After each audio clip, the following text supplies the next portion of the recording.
Hello दोस्तों, नमस्कार। स्वागत है आपका हमारे यूट्यूब चैनल दिवास्टर IQ में।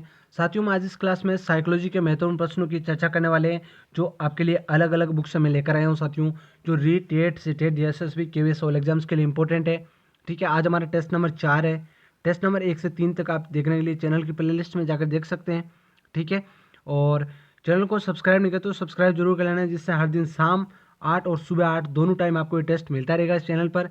और अगर आपको क्वेश्चंस पीडीएफ में प्राप्त करना है तो टेलीग्राम चैनल का डिस्क्रिप्शन लिंक दिया है, ज्वाइन कर लेना।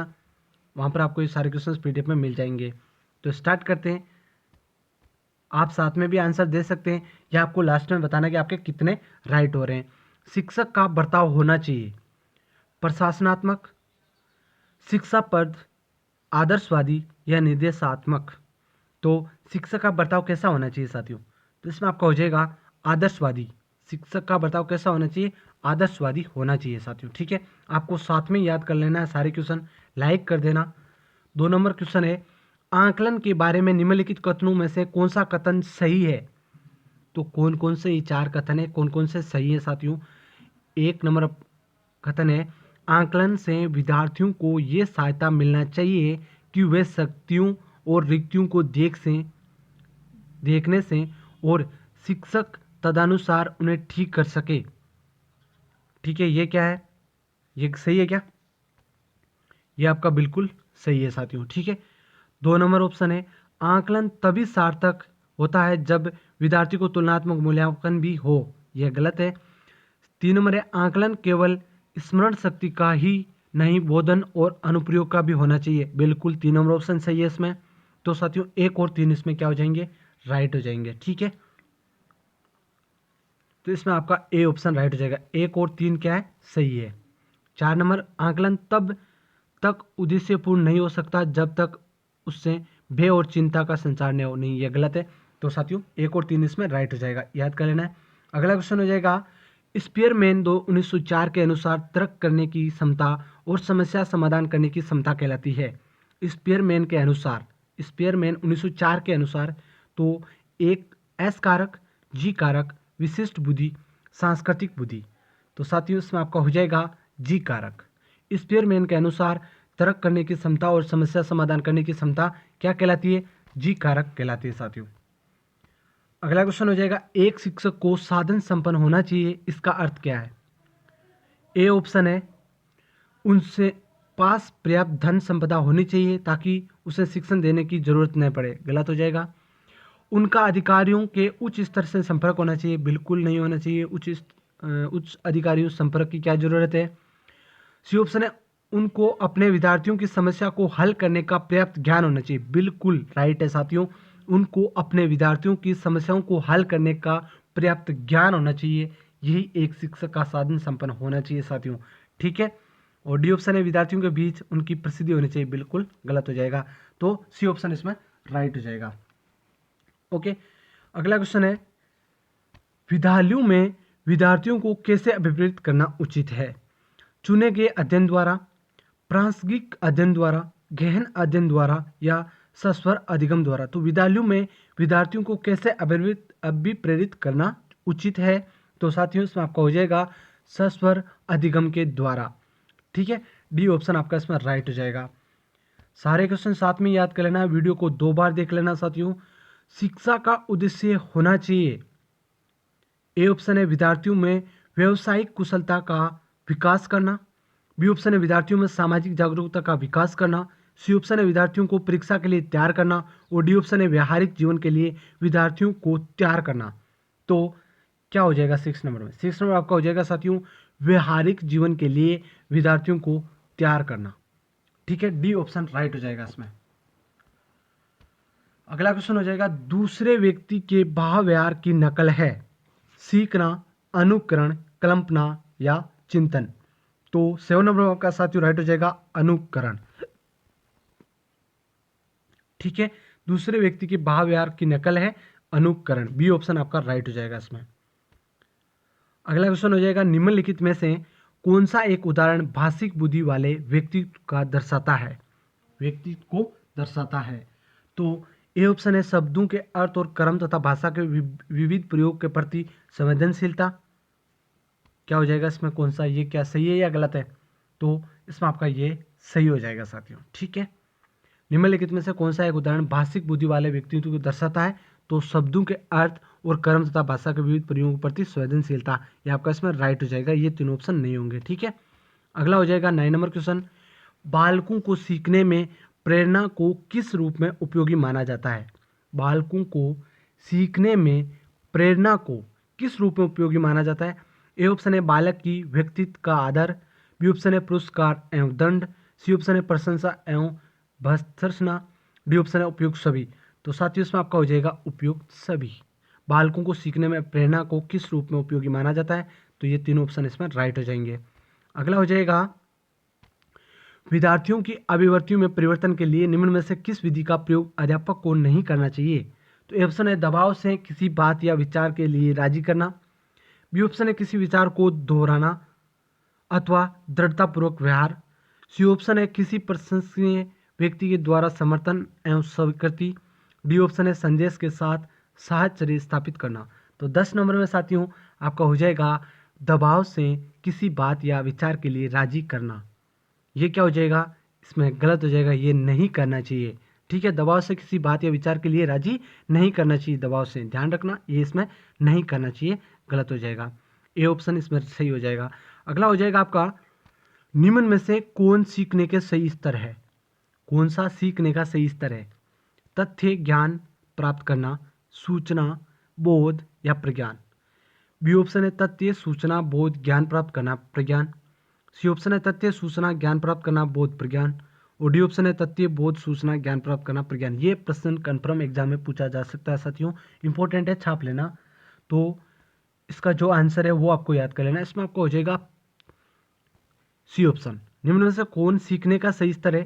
तथ्य, फिर सूचना, फिर ज्ञान प्राप्त करना, फिर बोध और फिर प्रज्ञान। तो सी ऑप्शन इसमें राइट हो जाएगा। अगला क्वेश्चन हो जाएगा निम्न में से कौन सी मानसिक मंदता की विशेषता नहीं है? मानसिक मंदता की विशेषता नहीं है पूछा है, पूरा क्वेश्चन पढ़ लिया करो। नहीं पूछा है तो ए ऑप्शन है बुद्धि लब्धि का 25 से 70 के मध्य होना, बी ऑप्शन है धीमी गति से सीखना एवं दैनिक जीवन की प्रक्रियाओं के न कर पाना, और सी ऑप्शन है वातावरण के साथ अनुकूलन में कठिनाई, डी ऑप्शन है अंतर व्यक्ति संबंधों का कमजोर होना। तो इसमें आपका कौन सी मानसिक मंदता की विशेषता नहीं है? तो ये क्या है? नहीं है साथियों, ये तीनों सही है, ये तीनों विशेषता है, लेकिन डी ऑप्शन इसमें नहीं है, तो डी ऑप्शन इसमें राइट हो जाएगा। अगला हो जाएगा विद्यार्थियों के अच्छे मानसिक स्वास्थ्य को बनाए रखने के लिए निम्न में से कौन सा तरीका अधिक महत्वपूर्ण है? तो विद्यार्थियों के अच्छे मानसिक स्वास्थ्य को बनाए रखने के लिए कौन सा तरीका अधिक महत्वपूर्ण है? तो सह शैक्षिक क्रियाओं का प्रावधान, रुचियों की भिन्नता, सी ऑप्शन है अभिव्यक्ति की स्वतंत्रता, डी ऑप्शन है अध्यापक की भूमिका एवं विद्यालय वातावरण। तो साथियों इसमें आपका हो जाएगा अध्यापक की भूमिका एवं विद्यालय वातावरण। ठीक है, डी ऑप्शन आपका इसमें राइट हो जाएगा। अगला क्वेश्चन हो जाएगा कमजोर वर्ग के बालक से तात्पर्य है ऐसे अभिभावकों के बालक से जिनकी वार्षिक आय कम है, बी ऑप्शन है ऐसे अभिभावकों के बालक से जो वंचित वर्ग में आते हैं, सी ऑप्शन है ऐसे अभिभावकों के बालक से जो गरीबी रेखा से नीचे की सीमा में आते हैं, और डी ऑप्शन है ऐसे अभिभावकों के बालक से जो सरकार द्वारा निर्धारित न्यूनतम सीमा की वार्षिक आय की सीमा से नीचे के वर्ग में आते हैं। तो कमजोर वर्ग के बालक से तात्पर्य क्या है? तो साथियों इसमें आपका कौन सा राइट हो जाएगा? इसमें आपको हो जाएगा ऐसे अभिभावकों के बालक जो सरकार द्वारा निर्धारित न्यूनतम सीमा की वार्षिक आय की सीमा से नीचे वर्ग में आते हैं, वो कमजोर वर्ग के बालक है साथियों। ठीक है, तो आपका डी ऑप्शन इसमें राइट हो जाएगा। अगला हो जाएगा कोहलर निम्न में से किससे संबंधित है? अभिप्रेरणा का सिद्धांत से, विकास का सिद्धांत से, व्यक्तित्व का सिद्धांत से, या अधिगम का सिद्धांत से। तो साथियों इसमें आपका हो जाएगा अधिगम का सिद्धांत। कोहलर निम्न में से किससे संबंधित है? अधिगम के सिद्धांत से कोहलर संबंधित है, याद कर लेना, इंपॉर्टेंट क्वेश्चन है। अगला हो जाएगा निम्न में से कौन सी सामाजिक रूप से वंचित की समस्या नहीं है? सीखने के लिए प्रेरणा का अभाव, सृजनशीलता को पोषित होने के अवसर नहीं मिलना, रहने के लिए स्वस्थ परिवेश, और डी ऑप्शन है विद्यालय में पक्षतापूर्ण वातावरण का सामना करना। तो निम्न में से कौन सी सामाजिक रूप से वंचित समस्या नहीं है पूछा है? तो इसमें आपका साथियों हो जाएगा रहने के लिए स्वस्थ परिवेश। ये समस्या वंचित की समस्या नहीं है। ठीक है, अगला हो जाएगा, किसने अपने जीवन काल के दौरान व्यक्तियों के नैतिक विकास के चरणों को स्पष्ट किया है? किसने? तो पियाजे, कोलबर्ग, वाइगोत्स्की या वेबर। तो साथियों इसमें आपका हो जाएगा कोलबर्ग। बी ऑप्शन इसमें राइट हो जाएगा। ठीक है, लाइक जरूर कर देना साथियों। 18 नंबर क्वेश्चन है, निम्न में से कौन सा आयु वर्ग है जो बचपन श्रेणी के बाद में आता है? बचपन श्रेणी के बाद में आता है 18 से 24, जन्म से 6, 6 से 11, 11 से 18। तो साथियों बताओ इसमें कौन सा होगा? इंपॉर्टेंट क्वेश्चन इसमें हो जाएगा 6 से 11। बचपन में निम्न में से कौन सा आयु वर्ग है जो बचपन श्रेणी के बाद में आता है? तो बचपन 1 से 5 वर्ष और इसके बाद में 6 से 11 वर्ष बचपन की श्रेणी के बाद आता है साथियों। तो 6 से 11 आता है। ठीक है, अगला हो जाएगा, कक्षा में अनुशासन बनाए रखने के लिए सर्वाधिक प्रभावशाली उपाय क्या है? कक्षा में अनुशासन बनाए रखने के लिए तो ए ऑप्शन है, अनुशासनहीन छात्रों को कक्षा से बाहर निकाल देना, गलत हो जाएगा।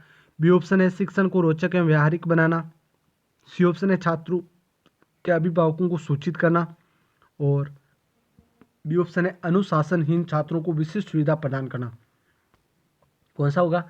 तो साथियों इसमें आपका हो जाएगा शिक्षण को रोचक एवं व्यावहारिक बनाना। ठीक है, शिक्षण को रोचक एवं व्यावहारिक बनाना। कक्षा में अनुशासन बनाए रखने के लिए सर्वाधिक प्रभावशाली उपाय क्या है? शिक्षक को रोचक एवं व्यावहारिक बनना। ठीक है, अगला हो जाएगा, मूल्यांकन का उद्देश्य है। ए ऑप्शन है, बच्चे को उत्तीर्ण अनुत्तीर्ण घोषित करना, बच्चा क्या सीखा है जानना, बच्चे के सीखने में आई कठिनाइयों को जानना और उपयुक्त सभी। तो मूल्यांकन का उद्देश्य क्या है साथियों? तो इसमें आपका हो जाएगा उपयुक्त सभी। ठीक है, अगला हो जाएगा, अध्यापन के समय अध्यापक को निम्नलिखित में से किसका सर्वाधिक ध्यान रखना चाहिए? विषय वस्तु का, विद्यार्थियों की आयु का, व्यक्तित्व भिन्नता का या विद्यार्थियों की पारिवारिक पृष्ठभूमि का। तो इसमें हो जाएगा व्यक्तित्व भिन्नता का। अध्यापन के समय अध्यापक को निम्नलिखित में से किसका सर्वाधिक ध्यान रखना चाहिए? व्यक्तित्व भिन्नता का ध्यान रखना चाहिए। ठीक है, अगला हो जाएगा, वर्तमान स्कीमा में कुछ ग्रहण करने का कार्य करता है। आत्मसातीकरण, समायोजन, स्कीम, अवस्था। तो 22 में कौन सा हो जाएगा साथियों? आत्मसातीकरण। ए ऑप्शन राइट हो जाएगा इसमें। ठीक है, बच्चों के बौद्धिक विकास के 4 अलग चरणों को निम्न में से किसके द्वारा पहचाना गया है? स्किनर के द्वारा, पियाजे के द्वारा, कोलबर्ग के द्वारा या एरिक्सन के द्वारा। तो बच्चों के बौद्धिक विकास के 4 अलग चरणों को निम्नलिखित में किसके द्वारा पहचाना गया है? तो साथियों इसमें आपका हो जाएगा पियाजे के द्वारा। ठीक है, ये आपको ध्यान रखना, इंपॉर्टेंट क्वेश्चन है, पियाजे के द्वारा। अगला आपका क्वेश्चन हो जाएगा, अधिगम का क्रिया प्रसूत अनुबंधन सिद्धांत द्वारा दिया गया है। पावलाव के द्वारा, स्किनर के द्वारा, टोलमेन या थार्नडाइक। तो इसमें आपका हो जाएगा साथियों स्किनर के द्वारा। अधिगम का क्रिया प्रसूत अनुबंधन सिद्धांत स्किनर के द्वारा दिया गया है। स्किनर अमेरिका के मनोवैज्ञानिक है साथियों। अगला हो जाएगा, मानसिक स्वास्थ्य है अभिव्यक्ति में घनिष्ठ संबंध, स्वीकार्यता में घनिष्ठ संबंध, बचने में स्विष्ट घनिष्ठ संबंध या समायोजन में घनिष्ठ संबंध। तो इसमें आपका हो जाएगा साथियों समायोजन में घनिष्ठ संबंध। मानसिक स्वास्थ्य और समायोजन में घनिष्ठ संबंध है। अगला हो जाएगा, किसी दूसरी वस्तु की अपेक्षा एक वस्तु पर चेतना का केंद्रीकरण अवधान है, यह कथन है। डेमविल का, रास का, मन का, मैक्ड्यूगल का। तो ये किसका कथन है? ये आपका साथियों हो जाएगा डेमविल का। ठीक है, अगला क्वेश्चन हो जाएगा, हार्वर्ड गार्डनर का बहुबुद्धि सिद्धांत सुझाता है। तो हर बच्चे को प्रत्येक विषय 8 भिन्न तरीकों से पढ़ाया जाना चाहिए ताकि सभी बुद्धियां का विकसित हो, गलत हो जाएगा। बी ऑप्शन है, बुद्धि को केवल बुद्धिलब्धि परीक्षा से निर्धारित किया जा सकता है, नो। सी ऑप्शन है, शिक्षक को चाहिए कि विषय वस्तु को वैकल्पिक विधियों से पढ़ाने के लिए बहुबुद्धियों का एक रूपरेखा की तरह ग्रहण करना, बिल्कुल राइट है। और समता भाग्य है और एक अवधि के भीतर नहीं बदलती, गलत हो जाएगा। तो हार्वर्ड गार्डनर का बहुबुद्धि सिद्धांत सुझाता है कि शिक्षक को चाहिए कि विषय वस्तु को वैकल्पिक विधियों से पढ़ाने के लिए बहुबुद्धियों को रूपरेखा की तरह ग्रहण करे। तो इसमें सी ऑप्शन साथियों राइट हो जाएगा। ठीक है, अगला क्वेश्चन हो जाएगा, अधिगम निरुगता का कारण हो सकता है।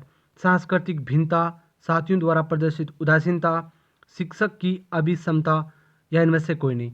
तो इसमें आपका हो जाएगा साथियों द्वारा प्रदर्शित उदासीनता, बी ऑप्शन राइट हो जाएगा। अगला हो जाएगा विशेष रूप से जरूरतमंद बच्चों की शिक्षा का प्रबंध होना चाहिए दूसरे सामान्य बच्चों के साथ, विशेष विद्यालयों में विशेष बच्चों के लिए विकसित विधियों द्वारा, विशेष विद्यालयों में या विशेष विद्यालयों में विशेष शिक्षकों द्वारा। तो विशेष रूप से जरूरतमंद बच्चों को शिक्षा का प्रबंध होना चाहिए।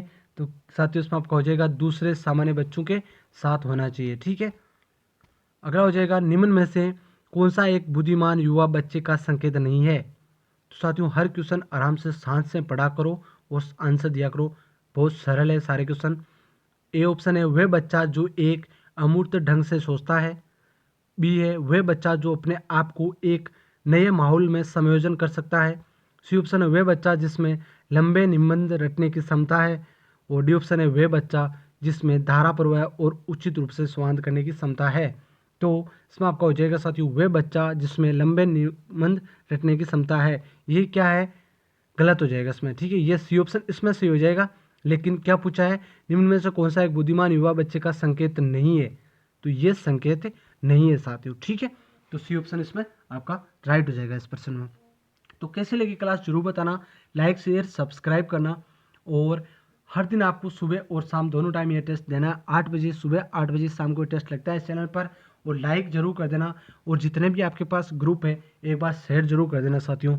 ठीक है, जिससे मेरा भी मनोबल बढ़े, मैं आपके लिए हर दिन अलग अलग बढ़िया बढ़िया टेस्ट लेकर आऊँ। ज़्यादा से ज़्यादा दोस्तों को जोड़े और हर दिन सुबह शाम दोनों टाइम ये टेस्ट दें। धन्यवाद, जय हिंद। फिर मिलते हैं अगले वीडियो में।